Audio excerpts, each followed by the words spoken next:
Warta Lisan Minggu 25 Juli 2021 sebagai berikut. 1. Pemahaman Alkitab atau PA online. Pemahaman Alkitab online GKI Purworejo akan diadakan 1. Di GKI Purworejo pada hari Selasa 27 Juli 2021 pukul 17.30 WIB.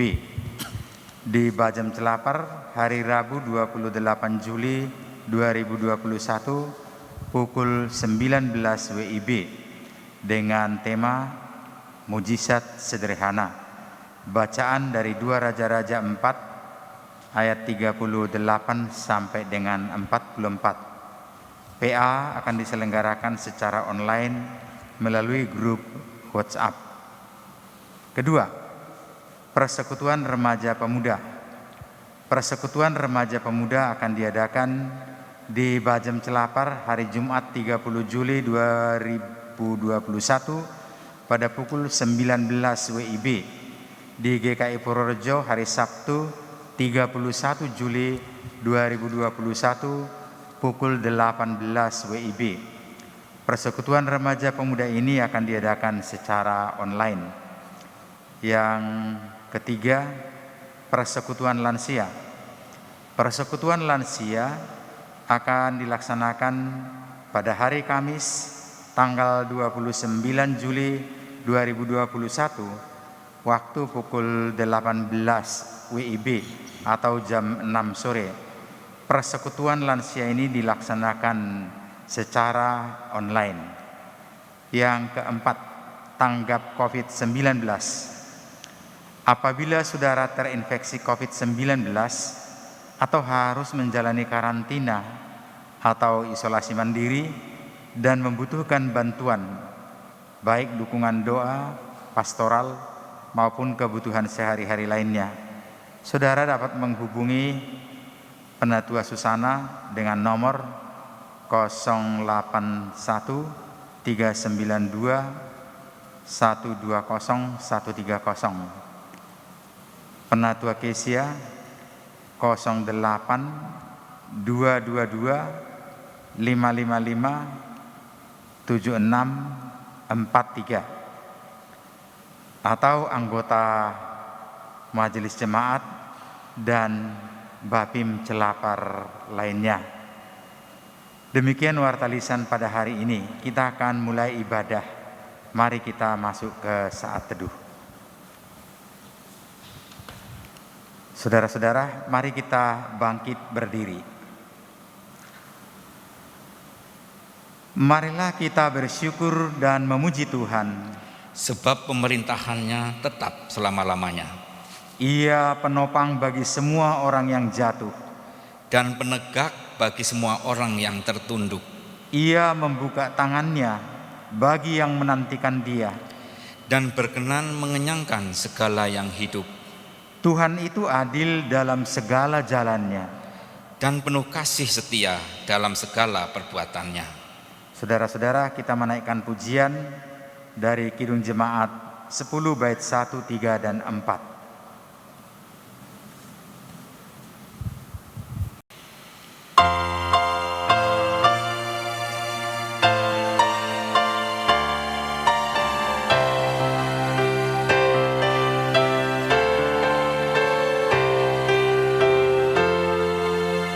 Pujilah Tuhan Sang Raja yang Maha Mulia,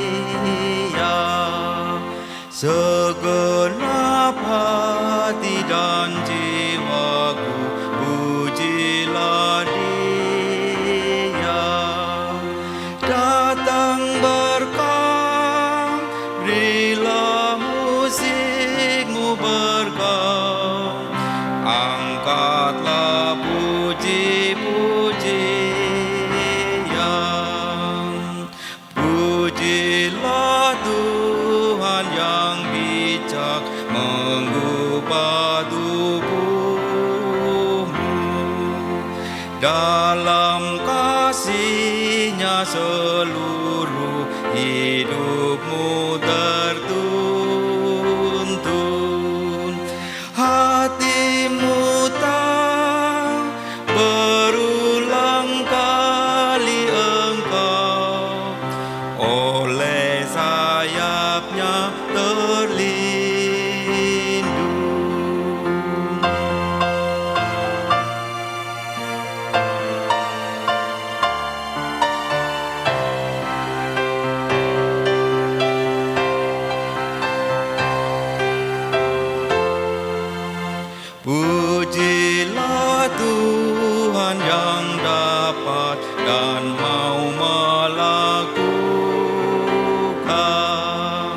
jauh melebihi doamu dan yang kau rindukan.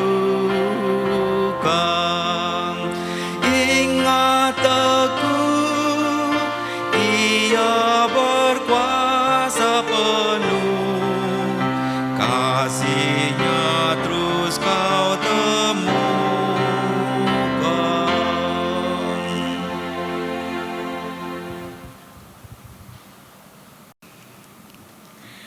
Saudara-saudara terkasih, ibadah ini terjadi di dalam kasih Tuhan, Sang Cinta yang senantiasa memberi kehidupan, damai Tuhan beserta kita.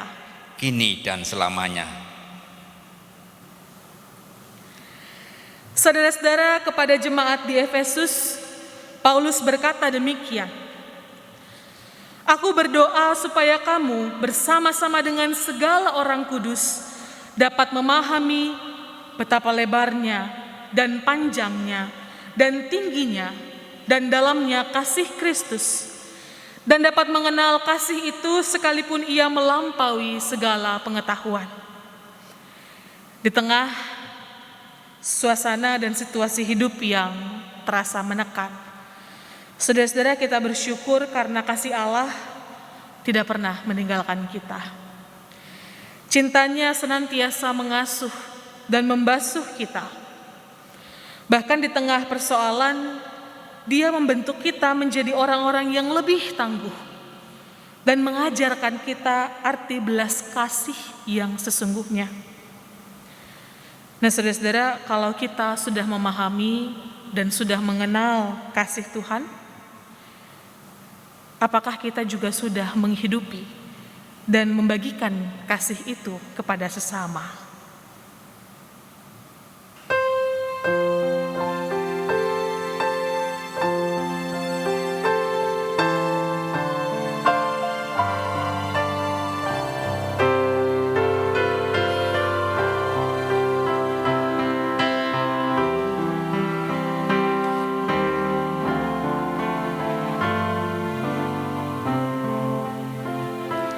Ku ingin berperangai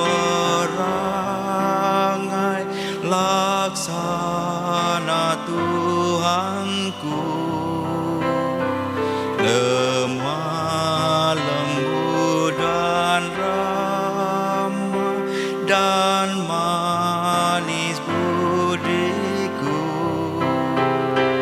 tetapi sungguh sayang, ternyata ku cemam. Ya Tuhan, beriku hati yang suci dan benar. Ku ingin ikut Yesus, mencontoh kasih-Nya, menghibur orang susah, menolong yang lemah. Tetapi sungguh sayang, ternyata ku cemam. Ya Tuhan, beriku hati yang suci dan benar.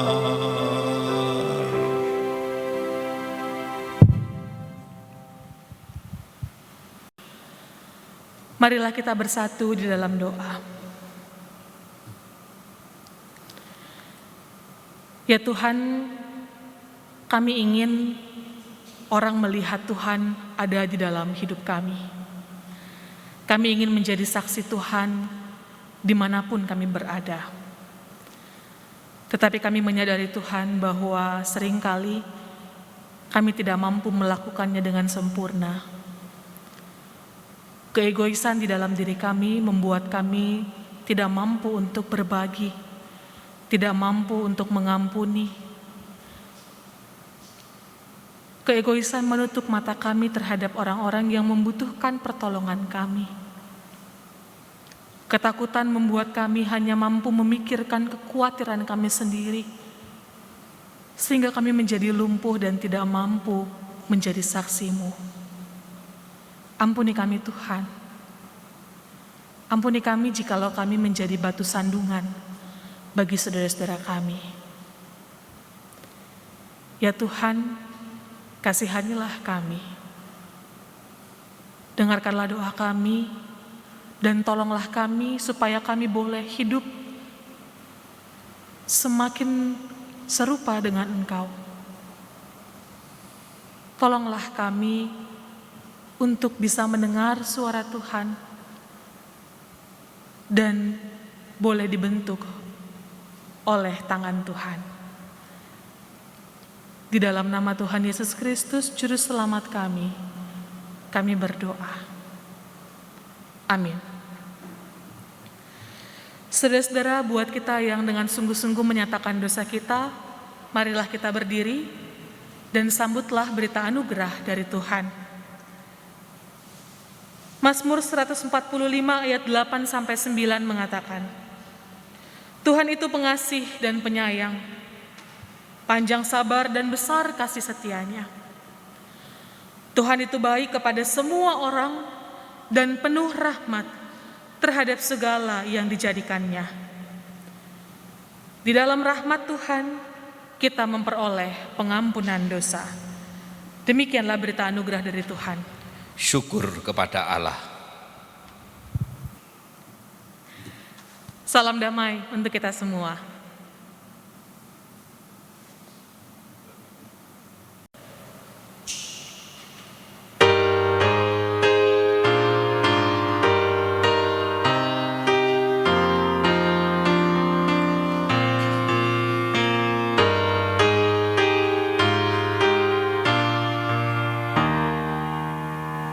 Yang diperbuat Allahku kebaikan semuanya,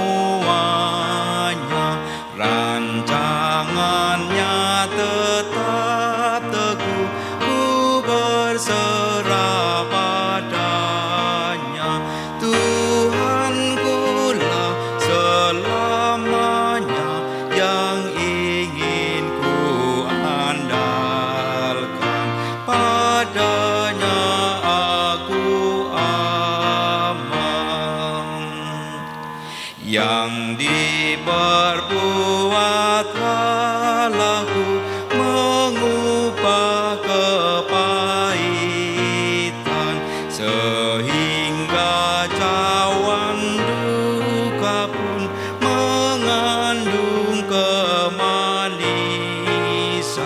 dan akhirnya bahagia mengisi lubuk hati, resah pun tiada lagi.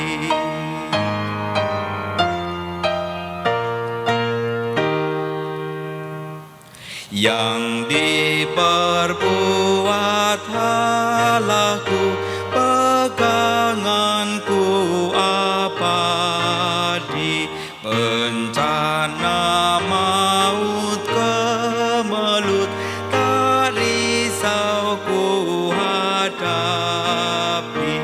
Terasalah rangkulannya, tempat hatiku aman, kuasanya ku andalkan.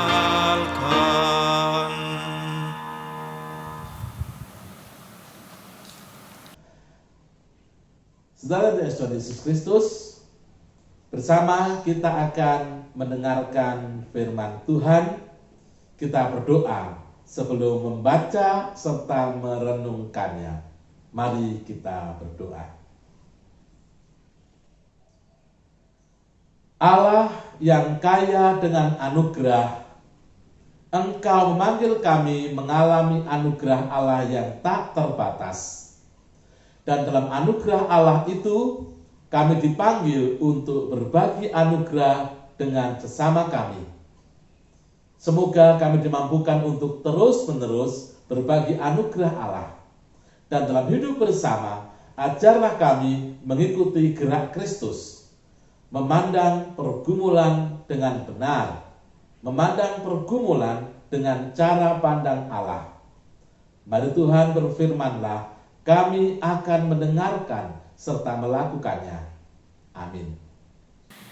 Dengarkanlah Injil Tuhan Yesus Kristus menurut Injil Yohanes pasal 6 ayat 1 sampai 21.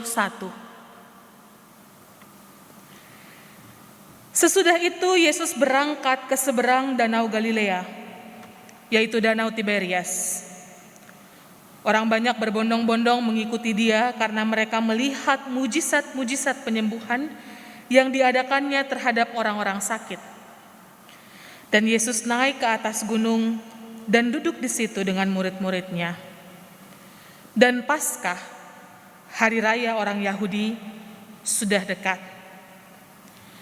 Ketika Yesus memandang sekelilingnya dan melihat bahwa orang banyak berbondong-bondong datang kepadanya, berkatalah Ia kepada Filipus, "Di manakah kita akan membeli roti supaya mereka ini dapat makan?" Hal itu dikatakannya untuk mencobai Dia, sebab Ia sendiri tahu apa yang hendak dilakukannya. Jawab Filipus kepadanya, "Roti seharga 200 dinar tidak akan cukup untuk mereka ini, sekalipun masing-masing mendapat sepotong kecil saja." Seorang dari murid-muridnya, yaitu Andreas, saudara Simon Petrus, berkata kepadanya, "Di sini ada seorang anak yang mempunyai 5 roti jelai dan 2 ikan. Tetapi apakah artinya itu untuk orang sebanyak ini?" Kata Yesus, "Suruhlah orang-orang itu duduk." Adapun di tempat itu banyak rumput. Maka duduklah orang-orang itu, kira-kira 5.000 laki-laki banyaknya. Lalu Yesus mengambil roti itu, mengucap syukur, dan membagi-bagikannya kepada mereka yang duduk di situ. Demikian juga dibuatnya dengan ikan-ikan itu sebanyak yang mereka kehendaki. Dan setelah mereka kenyang, Ia berkata kepada murid-muridnya, "Kumpulkanlah potongan-potongan yang lebih supaya tidak ada yang terbuang." Maka mereka pun mengumpulkannya dan mengisi 12 bakul penuh dengan potongan-potongan dari ke-5 roti jelai yang lebih setelah orang makan. Ketika orang-orang itu melihat mujizat yang telah diadakannya, mereka berkata, "Dia ini adalah benar-benar nabi yang akan datang ke dalam dunia." Karena Yesus tahu bahwa mereka hendak membawa Dia dengan paksa untuk menjadikan Dia raja, Ia menyingkir pula ke gunung seorang diri. Dan ketika hari sudah mulai malam, murid-murid Yesus pergi ke danau, lalu naik ke perahu dan menyeberang ke Kapernaum. Ketika hari sudah gelap, Yesus belum juga datang mendapatkan mereka, sedang laut bergelora karena angin kencang. Sesudah mereka mendayung kira-kira 2-3 mil jauhnya, mereka melihat Yesus berjalan di atas air mendekati perahu itu. Maka ketakutanlah mereka. Tetapi Ia berkata kepada mereka, "Aku ini, jangan takut." Mereka mau menaikkan Dia ke dalam perahu, dan seketika juga perahu itu sampai ke pantai yang mereka tujui. Saudara-saudara, demikianlah sabda Tuhan. Yang berbahagia ialah setiap orang yang mendengarkan firman Allah dan yang memeliharanya. Haleluya.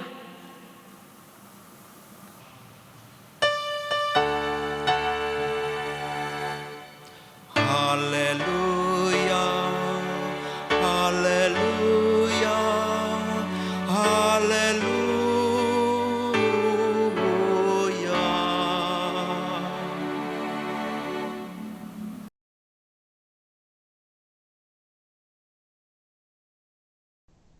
Halo saudaraku yang dikasihi Tuhan di GKI Purworejo dan di Bajem Terapar. Kita bersyukur karena anugerah Allah yang melingkupi kehidupan kita. Dan dalam anugerah Allah itu, kita dipanggil untuk terus hidup di dalam Dia. Dia yang mengajarkan kepada kita untuk memandang kehidupan dengan cara pandang yang utuh. Dia yang mengajarkan pada kita untuk melihat setiap realitas dengan cara pandang positif. Mengapa cara pandang itu penting? Saudara, cara pandang kita terhadap realitas akan mempengaruhi cara bertindak. Itulah yang penting untuk kita hayati. Cara kita memandang setiap realitas, setiap peristiwa akan mempengaruhi cara kita bertutur kata, cara kita bertindak, cara kita melakukan segala sesuatu. Suatu kali ada rombongan wisatawan hendak pergi ke sebuah tempat yang sangat bagus. Dan untuk ke sana mereka harus menempuh perjalanan yang cukup panjang. Dan kali ini ada 2 bis rombongan wisatawan. Mereka hendak ke sana, hendak menikmati keindahan pemandangan di tempat itu. Untuk mencapai tempat itu, mereka harus melewati perjalanan dan jalan yang dilewati berlubang-lubang, becek. Di bis yang pertama, pemandu wisata mengatakan begini, Bapak Ibu para wisatawan yang baik, mohon maaf, kita melewati jalan yang rusak, berlubang-lubang, becek. Ini menunjukkan pemerintah kita tidak becus, tidak bisa mengurus infrastruktur. Ini pasti ada yang salah. Saudara, ketika pemandu wisata mengatakan begitu, penumpang di bis pertama ini mengikuti cara berpikir pemandu ini. Ia mencari siapa yang salah. Ia mencari apa akar masalahnya. Dan setiap orang di situ merasakan perjalanan itu sebagai masalah. Karena apa? Pemandu wisata mengatakan ini masalah. Setiap orang di situ berpikir perjalanan itu masalah. Dan karena itu mereka berjalan dengan berpikir masalah dan siapa yang salah, dan mereka tampak lelah. Hingga ketika mereka sampai di tempat wisata, mereka merasa kita berjalan di tengah masalah. Kita menjumpai masalah.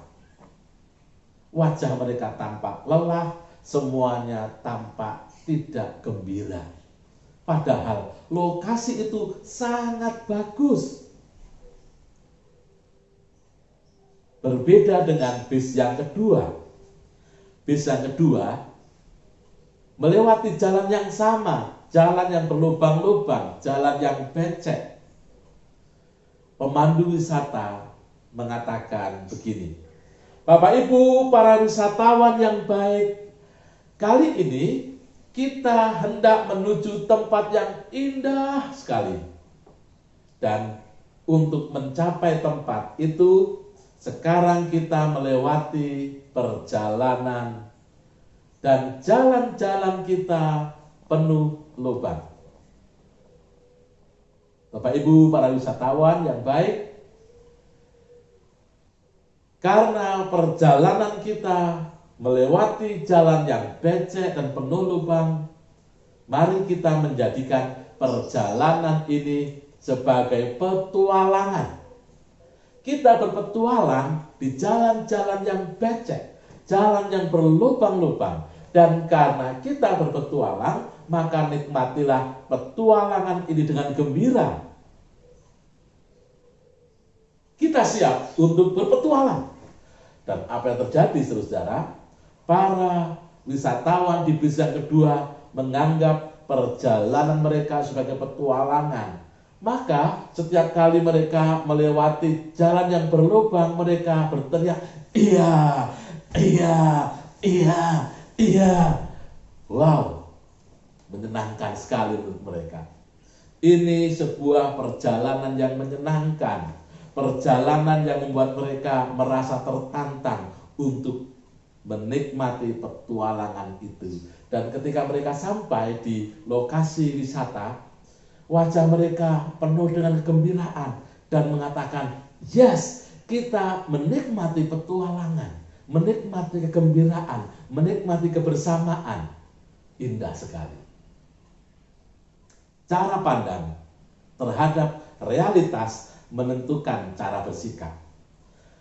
Realitas yang dialami oleh dua bus itu sama-sama melewati jalan yang berlubang-lubang, jalan yang becek, jalan yang rusak. Namun, dua bis itu bertindak berbeda. Yang pertama, menyikapi dengan kemarahan, dengan kejengkelan, maka yang terjadi mereka merasa lelah. Ya memang, kelelahan, kejengkelan itu membuat orang mudah lelah. Dan kalau sudah lelah, orang tidak bisa menikmati hidup. Saudara, kalau kita makan dengan jengkel, apa yang terjadi? Kita tidak pernah menikmati makanan selezat apapun itu dengan kenikmatan kita. Berbeda dengan rombongan yang kedua. Mereka sama melewati jalan yang berlubang-lubang, jalan yang becek. Namun mereka memandang realitas dengan cara yang berbeda dibanding rombongan yang pertama. Mereka menikmati sebagai petualangan, maka mereka bahagia. Mereka meneriakkan, iya, iya, iya, iya. Indah sekali. Seperti yang sudah kita dengar bersama-sama, cara memandang sebuah realitas akan mempengaruhi cara kita bertindak. Itu juga yang terjadi dalam bacaan kita hari ini di Injil Yohanes pasal 6 ayat 1 sampai 21. Ada realitas. Apa realitasnya? Orang-orang berbondong-bondong mengikut Yesus. Itu realitas. Dan ketika orang-orang berbondong-bondong mengikut Yesus itu ada bersama-sama dengan dia dan para murid, apa cara pandang yang terjadi? Cara pandang para murid berbeda dengan cara pandang Tuhan Yesus. Saudara bisa membandingkan dengan bacaan-bacaan yang lain dalam teks yang lain, baik Matius, Markus maupun Lukas, dalam peristiwa Tuhan Yesus memberi makan 5.000 orang. Dalam teks lain dikatakan bahwa tempat itu sunyi, jauh dari tempat orang berjualan. Maka dari itu, para murid menganggap orang-orang yang mengikut Tuhan Yesus itu sebagai masalah. Masalah. Karena apa? Karena orang banyak itu butuh makan. Nah, saudara, ada banyak orang sementara persediaan uang terbatas. Hanya beberapa dinar. Maka para murid menganggap itu masalah. Masalah, kalau mereka lapar bagaimana? Kalau mereka lapar, mereka tidak bisa makan sementara jauh dari tempat orang berjualan, dari perkampungan. Bagaimana mereka bisa mencukupkan diri dalam keadaan lapar? Bisa jadi orang tidak bisa memiliki logika yang baik. Maka ada orang mengatakan teladan, telat mangan edan. Ada orang mengatakan no logistik, no logika. Karena apa? Karena orang yang lapar bisa bertindak di luar nalar. Itu pikiran para murid. Para murid menganggap orang banyak itu sebagai masalah. Jumlah uang mereka tidak cukup. Maka Filipus berkata, tidak mungkin kita bisa mencukupkan makanan buat mereka. Apa solusinya? Di Injil yang lain dikatakan para murid meminta Tuhan Yesus mengusir mereka. Guru suruh mereka pergi. Gitu ya. Itu cara pandang para murid. Yang berikutnya kita menemukan Petrus yang berkata kepada Tuhan Yesus, di sini ada seorang anak punya 5 ketul roti dan 2 ikan. Tapi apa itu artinya? Buat sekian banyak orang. Tidak ada artinya. Itu kecil, itu sedikit. Itu milik anak kecil. Pada masa itu anak kecil dianggap bukan manusia. Mereka bukan pribadi yang utuh. Apalagi bekalnya cuma sedikit, sejimpit. Untuk anak itu saja mungkin kurang. Apalagi yang sekarang datang ke sini 5.000 laki-laki, belum termasuk anak-anak dan perempuan. Cara pandang yang kedua yang kita lihat adalah meremehkan. Meremehkan yang kecil. Meremehkan yang kecil berarti tindakan menganggap tidak ada. Karena apa? Bukankah sesuatu yang besar itu terjadi dari yang kecil? Maka pepatah mengatakan sedikit demi sedikit lama-lama menjadi bukit. Dulu teman saya seringkali mengatakan jangan meremehkan uang 100 rupiah loh. 1 juta, kalau 100 rupiah hilang maka tidak genap 1 juta. Jadi itulah yang terjadi dengan Petrus. Dia meremehkan yang kecil. Cara pandang mempengaruhi orang bersikap. Cara pandang terhadap realitas mempengaruhi cara orang bertindak. Pada peristiwa itu, Tuhan Yesus melakukan tindakan yang berbeda. Karena apa? Karena cara pandangnya berbeda. Kalau para murid menganggap orang banyak itu masalah, mereka menganggap yang kecil itu tidak ada artinya. Bagi Tuhan Yesus tidak. Orang banyak itu bukan masalah. Bagi Tuhan Yesus yang kecil ada artinya. Maka kita melihat Tuhan Yesus meminta orang-orang itu berkumpul berkeliling di seputar Tuhan Yesus. Ini artinya dia melibatkan. Dia mengajak orang untuk berpikir bukan hanya bagi dirinya sendiri. Ada persekutuan yang saling menopang, persekutuan yang saling meneguhkan. Duduk bersama berarti memikirkan bersama. Kepemimpinan yang melibatkan, bukan memikirkan sendiri. Nah, kalau seorang pemimpin mikir semua sendiri, ya maka bisa jadi solusinya tidak tepat. Pemimpin yang berpikir sendiri lelah, pemimpin yang berpikir sendiri bisa jadi pada akhirnya memiliki cara pandang yang kurang tepat karena orang menjadi lelah. Tuhan Yesus melibatkan semua. Melibatkan berarti tindakan kasih untuk merangkul semua orang agar paham duduk perkaranya. Ini yang pertama. Yang kedua, Tuhan Yesus mengucap syukur. Dia mengajak semua mensyukuri apa yang terjadi. Ia mengajak semua untuk mensyukuri peristiwa kasih yang terjadi di antara mereka. Ia mengajak semua mensyukuri persekutuan itu menjadi bagian dari mereka semua. Dan apa yang terjadi? Dari 5 ketul roti dan 2 ikan itu semua tercukupi. Injil menceritakan semua bisa makan, bahkan berlebih, bahkan berlimpah, hingga kelimpahannya 12 bakul. Mengapa berlimpah? Karena tadi ada persekutuan. Mereka tidak memikirkan dirinya sendiri. Coba bayangkan kalau masing-masing orang memikirkan dirinya sendiri, tidak terjadi kelimpahan. Coba dipikirkan kalau masing-masing pribadi berfokus pada dirinya sendiri, maka yang ada adalah keserakahan. Kita bisa melihat dalam peristiwa-peristiwa bencana alam misalnya, kemudian datang bantuan. Apa yang terjadi?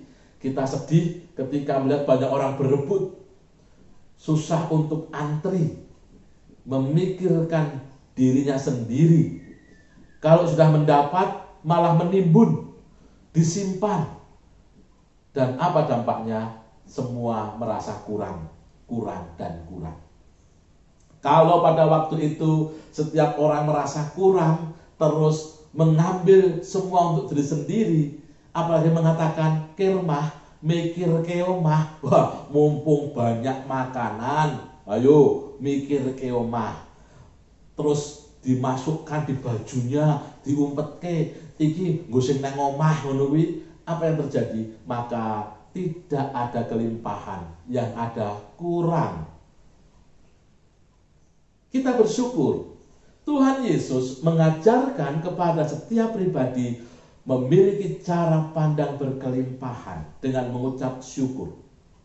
Mengajak setiap pribadi untuk memikirkan kebaikan, dan yang terjadi adalah kelimpahan. Saudaraku yang dikasihi Tuhan Yesus, kehidupan yang berlimpah, sebagaimana diajarkan Tuhan Yesus, terjadi karena ucapan syukur. Mensyukuri setiap peristiwa. Dalam bacaan ini kita menemukan realitas yang dialami para murid dan Tuhan Yesus sama. Fakta, kejadiannya sama, namun cara pandang terhadap realitas itu berbeda. Maka tindakannya pun berbeda. Dalam kehidupan kita sehari-hari, kita diajak untuk memiliki cara pandang seperti Tuhan Yesus. Dalam hidup kita sehari-hari, ada begitu banyak realitas kita jumpai. Suatu saat kita merasakan kegembiraan, kesuksesan, keberhasilan. Kita mendapatkan sesuatu yang berlimpah-limpah, bahkan lebih. Di sini kita mengatakan kita beruntung. Namun suatu kali bisa jadi kita mengalami situasi sebaliknya. Mengalami kegagalan, keterpurukan. Kehidupan kita dalam situasi sakit. Kehidupan kita dalam keadaan tertentu yang mencekam.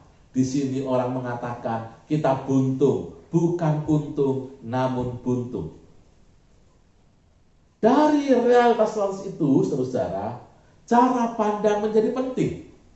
Ketika seseorang berhasil, ketika seseorang sukses, dan cara pandangnya masih pada diri sendiri, orang bisa menjadi sombong. Orang bisa mengabaikan sesamanya. Orang kehilangan kepekaan pada sesamanya. Karena apa? Cara pandangnya diri sendiri. Sebaliknya, kalau cara pandangnya adalah Tuhan Yesus, keberhasilan, kesuksesan akan membuat seorang tetap rendah hati dan mengatakan, ini adalah anugerah dari Allah dan saya dititipi. Ini semua titipan Allah untuk dikelola. Saya menjadi penata kelola, bukan pemilik kehidupan ini. Juga ketika hidup kita terpuruk, ketika kita lemah, ketika kita sakit, ketika tidak berdaya, dan kita hidup dengan cara pandang kita sendiri, maka yang terjadi kita makin terpuruk. Kita menyalahkan keadaan, menyalahkan situasi, bahkan bisa jadi menyalahkan Tuhan, dan kita tidak pernah merasa pulih, kita tidak pernah merasa sembuh, kita tidak pernah merasa sehat. Karena apa? Isinya mengeluh, dan mengeluh terus. Sebaliknya, kalau kita punya cara pandang Allah, hidup dengan cara pandang Allah, keterpurukan itu, kegagalan, rasa sakit kita akan dihayati dengan tetap mengucap syukur. Mengucap syukur karena saya mengalami situasi seperti ini. Pasti Allah punya rancangan dalam kehidupan saya. Ada seorang ibu yang mempersaksikan hidupnya. Ibu ini sakit parah. Dan dalam situasi tubuh yang penuh kesakitan ini, ibu ini tidak mengeluhkan sakitnya. Ibu ini mengatakan, saya bersyukur kepada Allah. Tuhan memberikan kepada saya banyak hal yang baik. Dan sekarang setelah keadaan seperti ini, saya mensyukuri dan saya percaya Allah tetap ada bersama saya. Apa yang terjadi? Ibu ini justru mempersaksikan dirinya kepada banyak orang. Di tengah-tengah kelemahan hidupnya, ia tampak kuat dan memang kuat karena ia merasa ada penyertaan Tuhan. Cara pandang terhadap realitas mempengaruhi cara kita bersikap. Dan Tuhan Yesus mengajarkan kepada kita untuk memiliki cara pandang kehidupan yang terarah pada Dia. Apa pentingnya cara pandang yang terarah pada Dia? Pada bagian berikutnya, ketika Tuhan Yesus bersama para murid menyeberangi danau, kemudian mereka berada dalam situasi malam yang gelap. Para murid ketakutan. Mereka merasakan hidupnya begitu tertekan. Tuhan Yesus mengatakan, ini aku, jangan takut. Ini aku, jangan takut. Pernyataan Tuhan ini mengandung makna bahwa Ia adalah Allah yang beserta dengan kita dalam segala keadaan. Kalau Allah beserta kita dalam segala keadaan, maka percayakan hidupmu pada Allah. Dan orang-orang yang mempercayakan dirinya pada Allah adalah orang-orang yang mengalami Allah. Dia bukan hanya tahu tentang Allah, namun mengalami Allah. Apa dampak dari orang-orang yang mengalami Allah?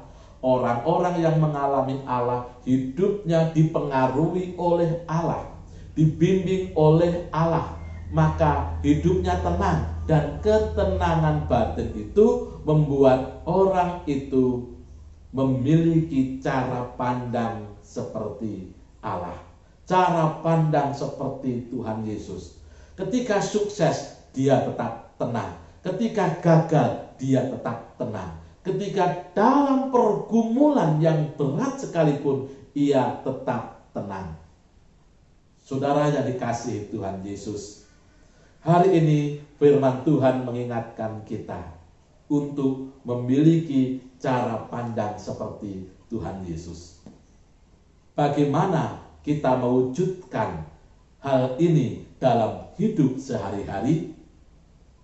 Alamilah Tuhan Yesus. Dia begitu mengasihimu, Dia mencintaimu, Dia ada dalam gumul juang hidupmu.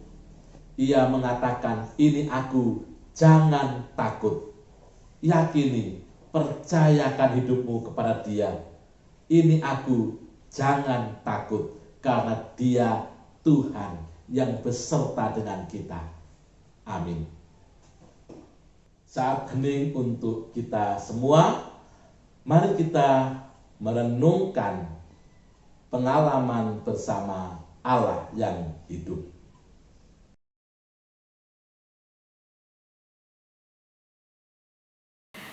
Marilah kita bersama dengan umat Allah di masa lalu, masa kini, dan masa depan mengingat pengakuan pada baptisan kita menurut pengakuan iman rasuli.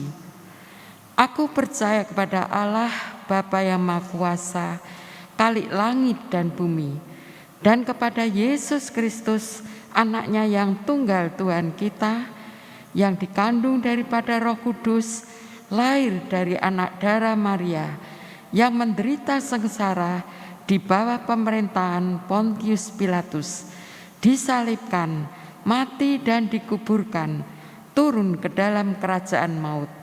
Pada hari yang ketiga, bangkit pula dari antara orang mati, naik ke surga, duduk di sebelah kanan Allah, Bapa yang Maha Kuasa, dan dari sana Ia akan datang untuk menghakimi orang yang hidup dan yang mati. Aku percaya kepada Roh Kudus, gereja yang kudus dan am, persekutuan orang kudus, pengampunan dosa, kebangkitan orang mati, dan hidup yang kekal. Amin.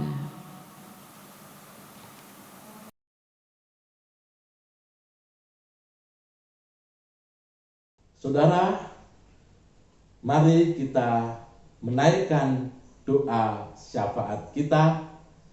Kita berdoa. Ya Tuhan, ajarlah kami untuk memiliki cara pandang seperti Engkau. Cara pandang yang utuh terhadap kehidupan, di mana kami mempercayakan diri kepada Tuhan Yesus, Allah yang beserta dengan kami sekarang sampai selama-lamanya.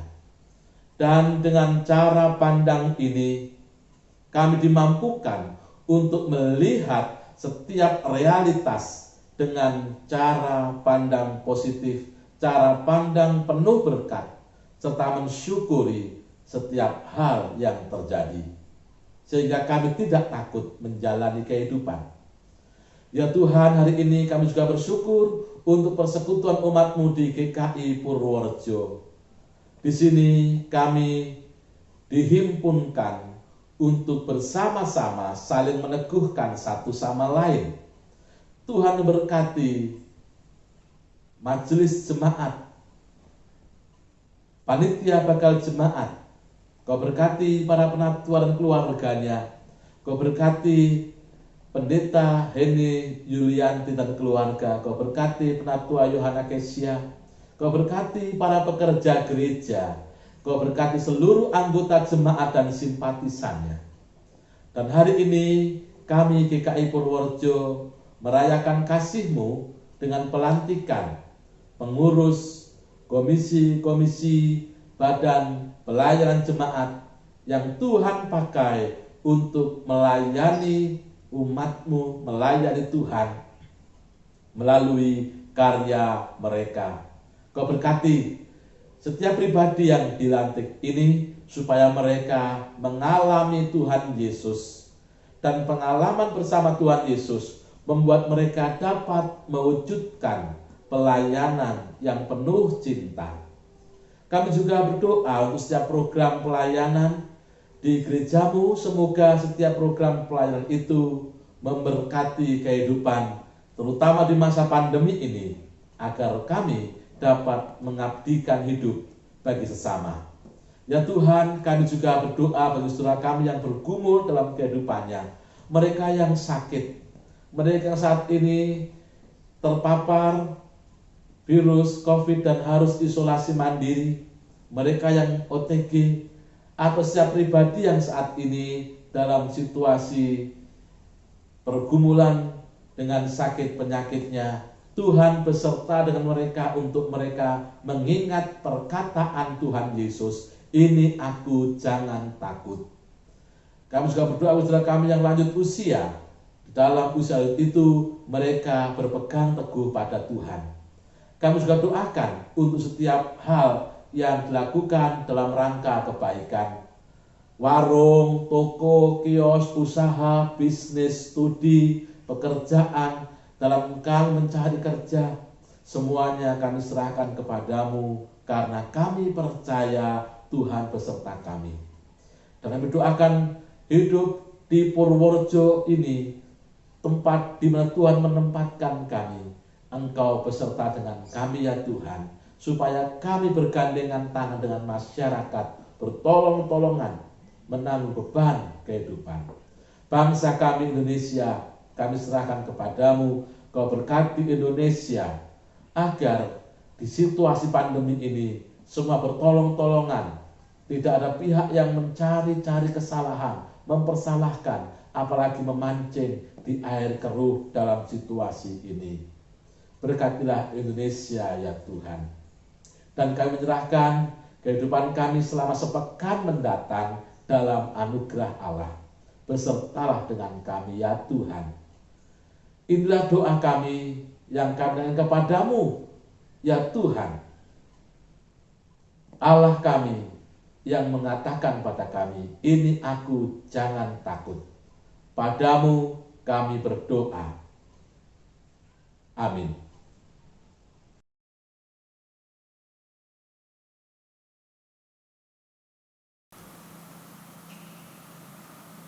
Bapak, Ibu, dan saudara-saudara, kepada kita diberi kesempatan untuk mengumpulkan persembahan syukur bagi Tuhan sebagai nats pengantar persembahan terambil dari Efesus 3 ayat 20 sampai dengan 21. Demikian firman-Nya.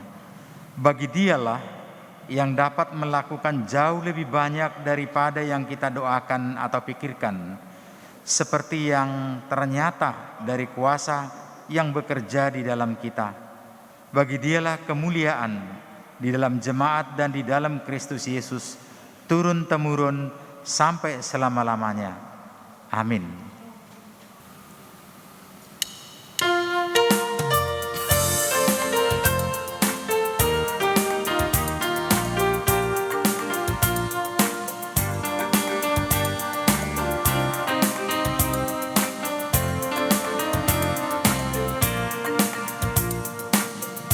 Sungguh ku bangga Bapa, punya Allah seperti Engkau.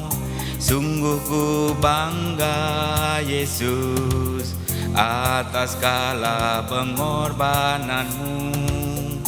Tak ingin aku hidup lepas dari kasih-Mu.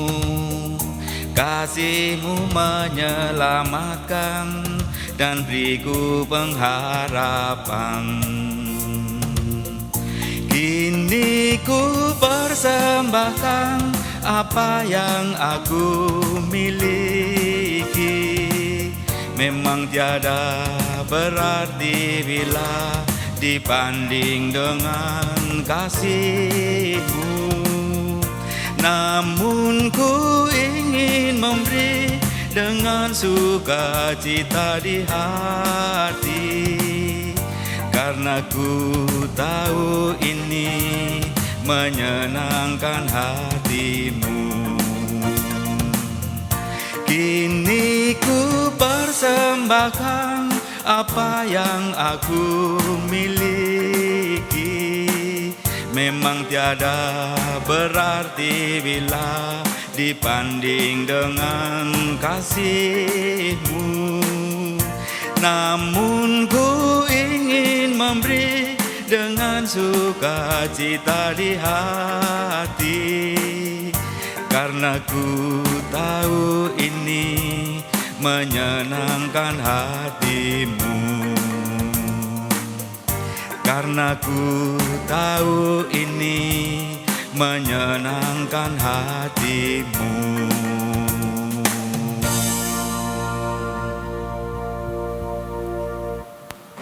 Marilah kita menaikkan doa persembahan ini. Bapa Surgawi, di dalam nama Tuhan kami Yesus Kristus, dengan kerendahan hati kami datang di hadirat-Mu. Kami membawa persembahan kami yang berwujud uang sebagai ucapan syukur, hormat dan tanda tunduk kami kepada-Mu ya Tuhan. Biarlah persembahan kami ini menjadi persembahan yang layak di hadirat-Mu. Terimalah persembahan kami ini ya Tuhan, kuduskanlah persembahan ini agar dapat dipergunakan bagi pelayanan di gereja-Mu di tempat ini. Tuhan, biarlah kiranya seluruh kehidupan kami dapat kami wujud nyatakan sebagai ucapan syukur dan hormat kami kepadamu. Kiranya kehidupan kami berkenan di hadirat-Mu. Kami naikkan ucapan syukur kami ini di dalam nama Tuhan kami Yesus Kristus. Amin.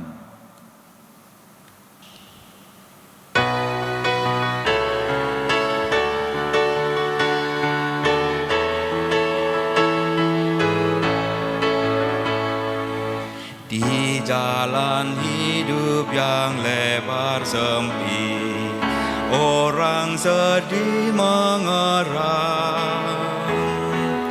Tolong mereka yang dalam gelap, bawalah sinar terang. Pakailah aku jalan berkat-Mu, memancarkan cahaya-Mu.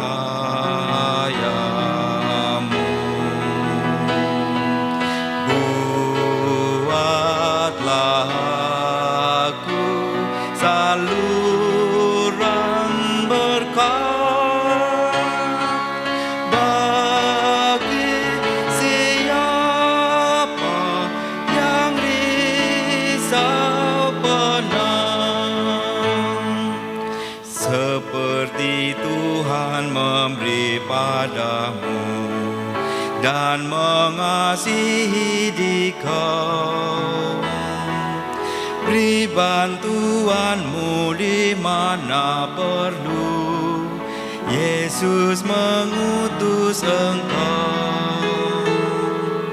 Pakailah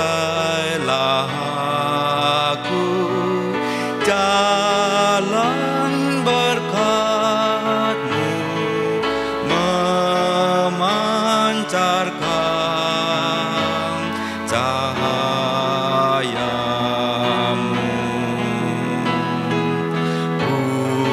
Buatlah aku saluran berkat bagi siapa yang risau penang.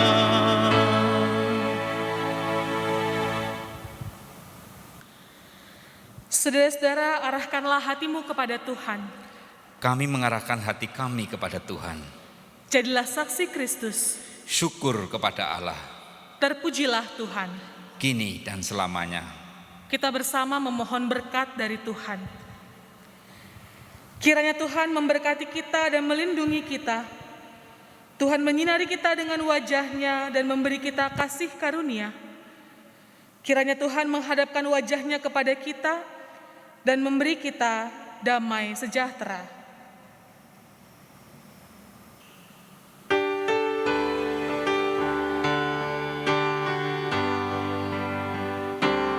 Haleluya, haleluya, haleluya, amin.